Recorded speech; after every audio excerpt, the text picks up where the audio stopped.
ഉത്തരവാദിത്വത്തിന്റെ ഭാണ്ഡങ്ങളില്ലാതെ, അധികാരത്തിന്റെ അകമ്പടിയില്ലാതെ തിരഞ്ഞെടുപ്പിലെ തോൽവി ജനങ്ങളുടെ വിധി അംഗീകരിച്ച് 10 വർഷം നീണ്ട കേരളത്തിലെ മുഖ്യമന്ത്രി പദം മൂടിവെച്ച് പിണറായി വിജയൻ ഇന്ന് തിരുവനന്തപുരത്തേക്ക് യാത്ര തിരിക്കുമ്പോൾ കൂടെ വലിയ പരിവാരങ്ങളോ എണ്ണിയാലൊടുങ്ങാത്ത സെക്യൂരിറ്റി സംവിധാനങ്ങളോ ഇല്ല.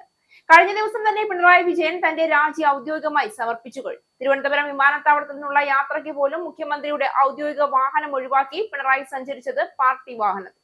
മുഖ്യമന്ത്രിയുടെ അധികാരമെല്ലാം മൂടിവെച്ചുകൊണ്ട് വെറും പാർട്ടിയെ അനുസരിക്കുന്ന സഖാവിലേക്ക് പിണറായി വിജയൻ ചുരുങ്ങുമ്പോൾ കേരളത്തിൽ ചരിത്രം കുറിച്ച ഒരു ഭരണ കാലഘട്ടത്തിനു കൂടി തിരശ്ശീല വീഴുകയാണ്.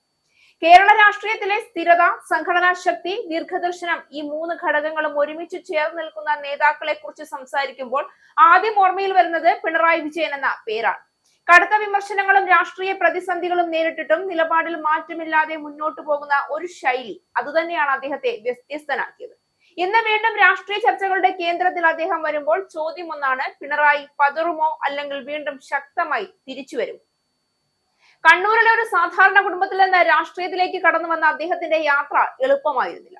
വിദ്യാർത്ഥി രാഷ്ട്രീയത്തിലൂടെ തുടക്കം കുറിച്ച് ട്രേഡ് യൂണിയൻ പ്രവർത്തനങ്ങളിലൂടെ വളർന്ന് ഒടുവിൽ കമ്മ്യൂണിസ്റ്റ് പാർട്ടി എന്ന ശക്തമായ രാഷ്ട്രീയ പ്രസ്ഥാനത്തിന്റെ പ്രധാന നേതാക്കളിൽ ഒരാളായി മാറിയതാണ് അദ്ദേഹത്തിന്റെ പശ്ചാത്തലം. സംഘടനാപരമായ കൃത്യതയും നിർണായക തീരുമാനങ്ങൾ എടുക്കാനുള്ള ധൈര്യവുമാണ് അദ്ദേഹത്തെ ഉയർത്തിയ പ്രധാന ഘടകം. മുഖ്യമന്ത്രിയായുള്ള കാലഘട്ടം പരിശോധിക്കുമ്പോൾ